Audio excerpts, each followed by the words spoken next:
It's Patio Side Chats with Fernando Martinez from Chaparral Pavers with tips and advice on landscaping and gardening. Here's Fernando Martinez. Hello, and welcome. Thanks for tuning in. We're happy to have you here on your local gardening radio show to get all your landscaping and gardening tips, tricks, and advice. And today we've got another great show lined up for you. Today I want to talk about choices. Oh my goodness. These days we have so many choices for so many different products. It can be overwhelming. This issue came up for me this week about bidding jobs and just really kind of thinking about all the choices that we have. So I want to talk about when you're hiring a contractor to do a job for you, and it really, this kind of goes across all trades because there's so many products, colors, styles, textures, I mean, you name it, and choices beyond choices. And it can be overwhelming, and it's really difficult on both sides of the spectrum because from a contractor standpoint of trying to bid a job and get somebody a price for something without knowing exactly what they want, in a meeting, you meet somebody for the first time and within 15, 20 minutes, half an hour, you're supposed to come up with all these choices, ideas, and get everything down to a science and give them a price. So I wanted to talk about that process. Also, the other side of that, if you're not familiar with products and you don't do that for a living or you don't remodel your house for a living, every thing is project that you take on could be something new, interesting, exciting, but it can definitely be overwhelming if you're just finding out about the products for the first time and the sea of choices that's out there. So I think that is something that definitely needs to be addressed. I also want to talk about kind of that process of hiring a contractor and kind of how that goes. And again, from kind of trying to look at it from both sides as a consumer myself, and I hire contractors to help me with things around my home. And of course, I am a contractor and I go on the other side and bid jobs and work for people at their houses. And so I kind of have a good insight on that to talk about today and to help you guys out. And I wanted to talk about, I am a landscape contractor and we do a lot of hardscaping, and that's why it's called Chaparral Pavers. We do a lot of pavers. So I thought, why don't we break kind of the pavers thing down and dive into those choices and why, and kind of how I bid jobs and how the whole process kind of goes. And then you can kind of take that with you on your journey, and whichever you can apply that across other products, or if you're thinking about doing a hardscaping project out in your yard, hopefully this will help. And then finally, I want to talk about what to do with pavers once they're finished and in, because they're pretty low maintenance, almost no maintenance. But there is this thing of sealers, and there's again, tons of choices and what to do with sealers, how often you got to put them on, should you seal, should you not seal. And even if it's not pavers, even with concrete, stamped concrete, any kind of concrete products, we can dive into that kind of sealer world. So that's kind of the show, a lot of different kind of broad topics today, but I think we can cover them all and go over it. So let's get right into it and start talking about some of these choices. So when I go to bid a job, what I do is limit the amount of choices that I think it's what a customer may want or wouldn't want, and I kind of limit it down to just a few for myself and my favorites and what I think would work best for an average, client. And that way I can give them a price for something at least and call it like a basic package of whatever the product is. And then you can always upgrade from there once we get the job, because to me, the whole estimating process and getting someone a price, or if you're calling a contractor and you want a price for a project, you kind of do want it simplified. You don't want them to overwhelm you with all these choices, or they're going home and they're going to be bidding it up and give me a price for this and give me a price for that and this price, that price. Pretty soon it's like, well, what did he say, or what price are we getting for what? And so the way I do it, like I would just, one experience that I had, I went out to a job, potential job, and I was bidding a fire pit, a water feature, pavers, and some panels to go up on the fence. But what I did was I bid it for our basic fire pit made out of these blocks, from Airval block, one of our supporters of the show here. And I thought, okay, they'll get a basic Morrow stone fire pit with you got to choose the burner, what burners are going to be. I like, 160,000 BTU burner. It's a nice burner, stainless steel. And I'm going to put lava rock on it. Now, they could choose later on, they could do it out of cinder block with culture stone. I could put a granite top on there. We could do fiberglass. You could have automatic start, But if I give the customer that price, which would be $2,000-$3,000 more just for the fire pit, and I do that across all the items, the price is going to be really high, and that could potentially scare off a customer and maybe be like, this guy's too expensive or whatever. So you want to have some sort of basic idea of what the baseline for that company. Now, for me, that's my baseline. Other companies may have a cheaper version of that, or maybe they go with a smaller burner that doesn't quite put out the heat that I like. And so it kind of helps you decide what contract you want to work with too, because their baselines will be different. Or if they're overwhelming you with choices and you're confused, that's going to be something that's going to be difficult possibly to work with. So you've got to kind of make all those decisions as you're kind of interviewing this contractor, or on the other side of it, what I'm doing is basically trying to get a job. It's like sometimes I feel like I'm like looking for a job constantly. Every time I go out and apply for a job, it is like an interview.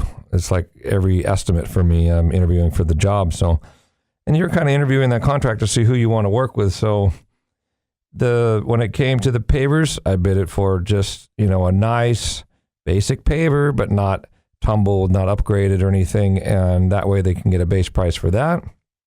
When I bid the water feature, we have the ways that we like to make water features with a single basalt stone, little bubbler. It's not a fountain.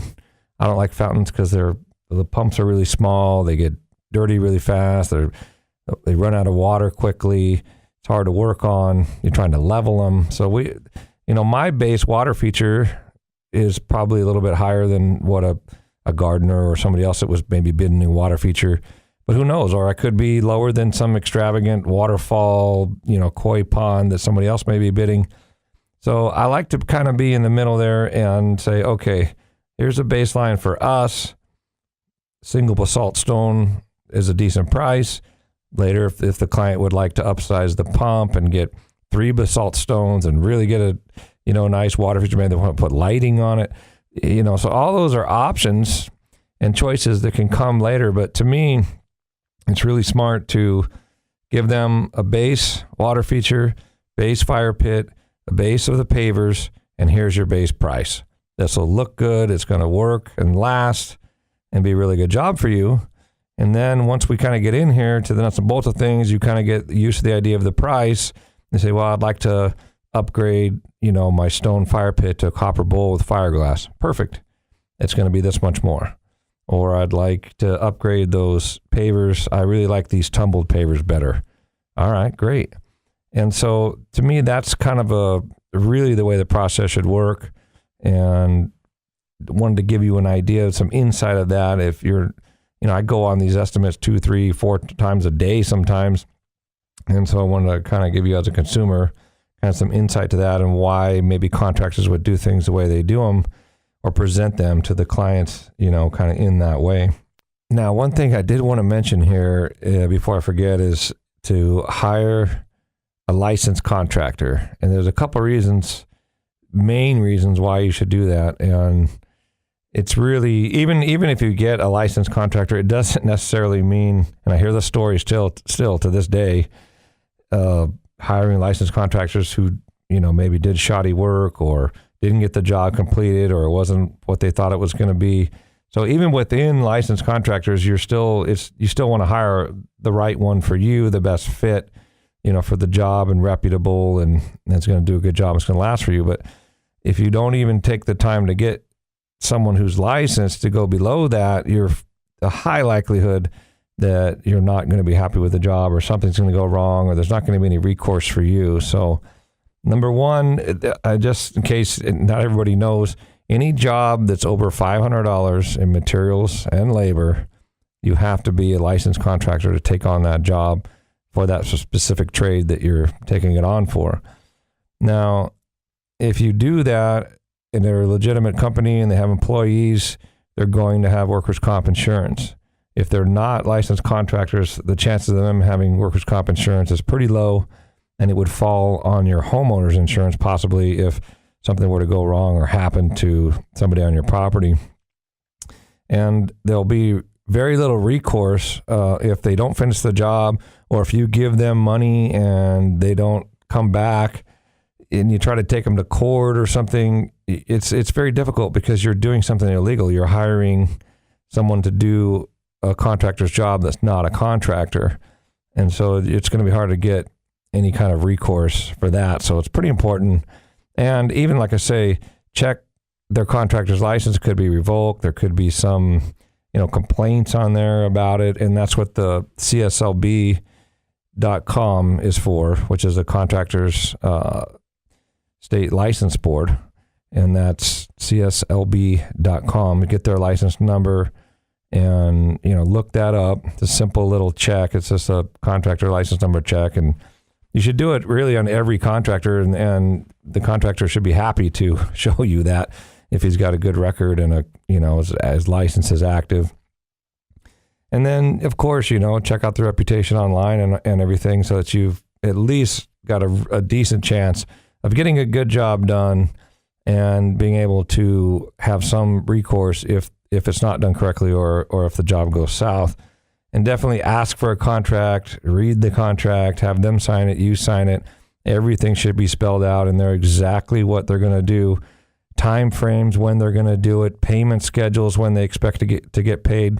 And a huge thing, please, please, please never give a contractor more than $1,000. It's 10% or $1,000 is the maximum. Whichever is less is the only deposit that a contractor can take legally. If they take more than 10% or $1,000 and they haven't done any work yet, they're breaking the law, because it's against the law to take more than 10% or $1,000 as a deposit for any job. It's how contractors got a bad name years ago when the licensing and everything was kind of lax. People would give half the money up front and they'd never see the contractor again. So they had to come up with all these laws and paperwork and sign this and 3-day buyer remorse clauses, and all to protect the consumer. But if the consumer doesn't even, know that or look or sign the contract, or if you just go ahead and give them 50% of the job up front, it's going to be really difficult to, do anything about it, because you just shouldn't do it. And definitely do not give the contractor 100% payment until they are 100% complete. It's okay to take progress payments throughout the job as that part of that job has been completed. The way we do it is 10% or $1,000, which is ever less, as a deposit that locks in the start date. And then we don't ask for any money until we've completed 40% of the job. We ask for that 40% of the money. When we've completed 80% of the job, we ask for 80%. We save 20% until the very end. Customer's totally happy, job's completely finished, and then they pay us the last 20% plus any extras that may have incurred throughout the job. And you should be getting change orders for any changes that you make, because it happens. Nobody can think of everything up front, and just like we're talking about with the choices, you may have upgraded some things. You should ask for that in writing as a change order with exact pricing in that, and that contractor should be providing you with that, so there's no surprises at the end. They should give you the change order with the pricing before they order the materials and before they install it, so that there's no confusion as to how much that's going to cost. And it's just really smart to ask for that. Don't ever be embarrassed to ask for that, or ask for a contractor's license number, or ask to see their license. Any contractor would be proud to show it to you. Very, very few people ask me for my contractor's license. I just provide it. When I send the contract, I just send a copy of it, so nobody has to ask. But anyway, if the contractor doesn't do that for you, go ahead and ask for it, and they should be happy to give it to you. Now, let's talk about choices again on pavers. So when you go to pick out a paver, and let's say you're doing a project, this could go for any product, so I'm just going to talk about pavers. You start out with that basic and the basic price, the one, and there should be color choices, sizes, styles. On pavers, everything from these, kind of triangle-looking pavers to brick-like Holland ones to have Roman style, 3 different sizes, multiple colors to choose from, all from that base price, which is nice. But if you see something that you like that's tumbled, why not? And some of the pavers can look old right away. I kind of like that. Not every job has to have brand new pavers and look brand new. So there's ways to have it to where it looks old right away and doesn't look like you just installed them. So that can be kind of nice. And there's also the pattern to choose. And again, it goes across multiple products, but think of the patterns. You can look up patterns online. You can see previous jobs. If, of course, most contractors would have, you say, well, either pictures, or you can go visit job sites and see the different patterns and consider that and what you like, what your style is. Also, the size of the pavers, I think, should play into the size of the area. If it's a huge driveway, nice bigger pavers makes more sense. If it's a small patio or a narrow walkway, smaller pavers make more sense. Maybe you wouldn't want to get big, slab pavers for small areas. And so the sizes make a difference, the styles, the textures. And also what we could do, which I actually really like to do a lot, is put borders. And now the border can be one size, which makes sense, and you border it all the way around. There's a couple reasons I like to do that. Number one, aesthetically, it frames the job and looks really cool. And you can even change the color of the border to really, if you want to make it look framed and have the border stand out, it can look really nice. Again, it's just a personal taste. And what also it provides a big paver end piece. So a nice big solid full paver at the very end where the cuts would normally be, so that you're not taking a paver pattern right up to the edge.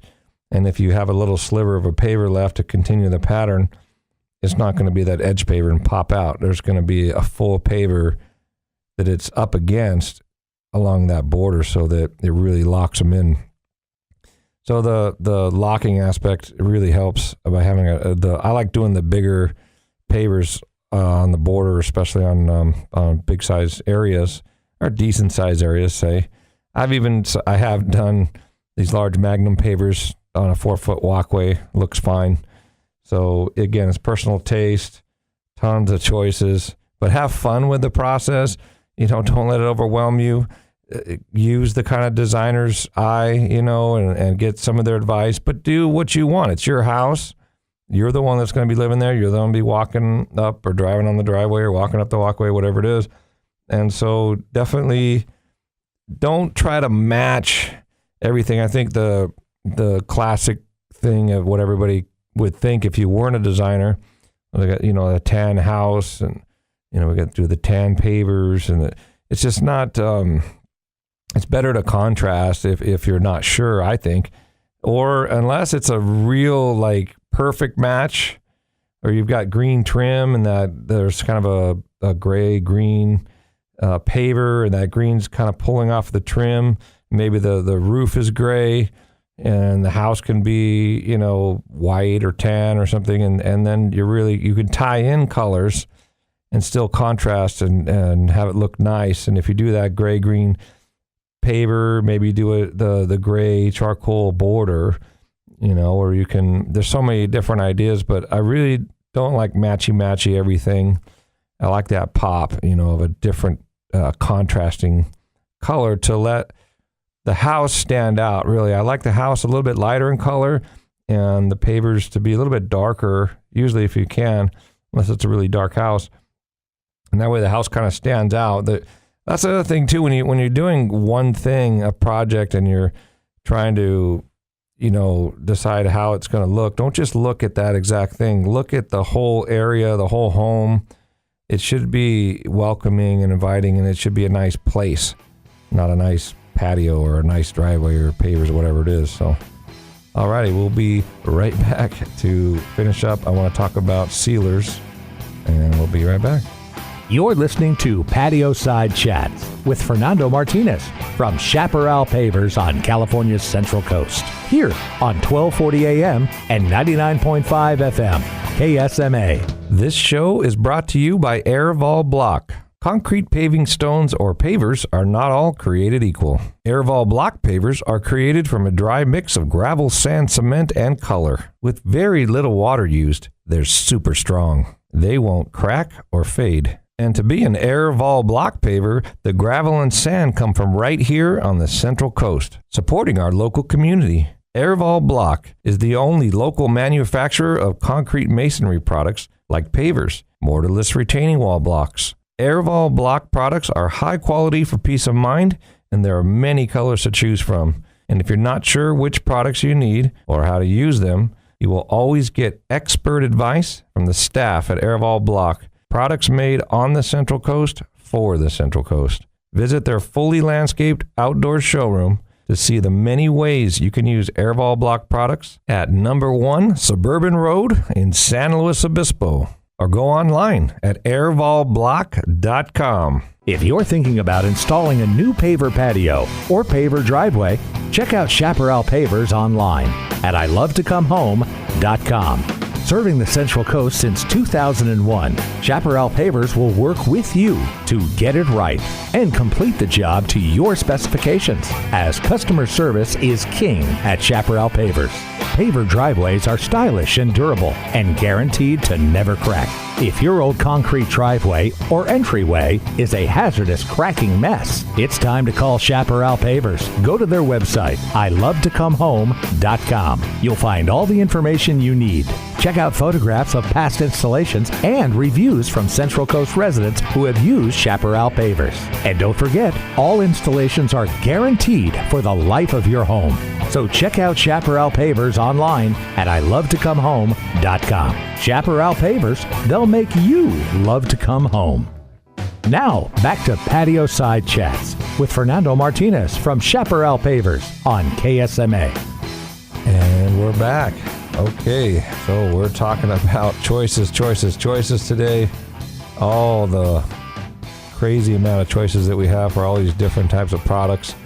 And I don't want you to get overwhelmed. I want your contractors bidding real basic choices for you at first, giving you basic prices, and then you can dive into each product one at a time and kind of decide what you want, what you like, and how much you want to spend depending on what your tastes are.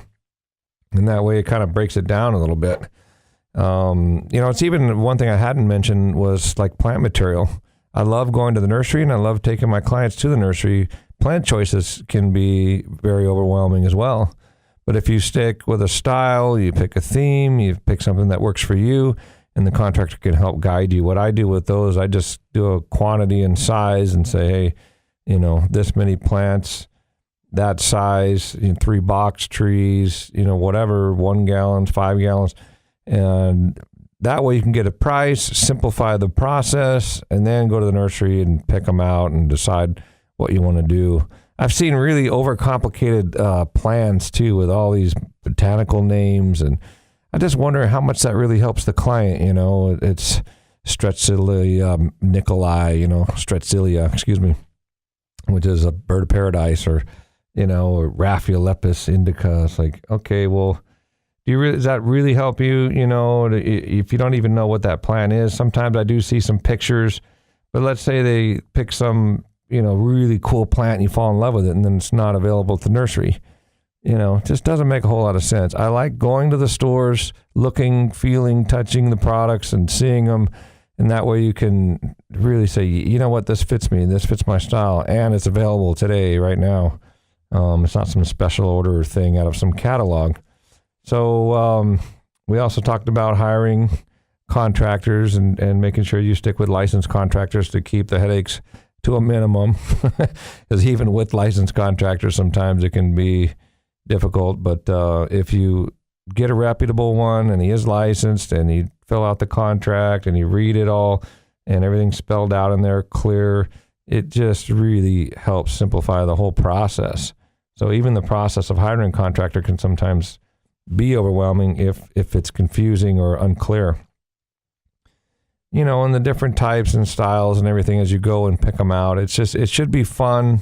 It should give you energy. When you're doing a project and you're spending a lot of money doing it, the whole process should be fun and not complicated.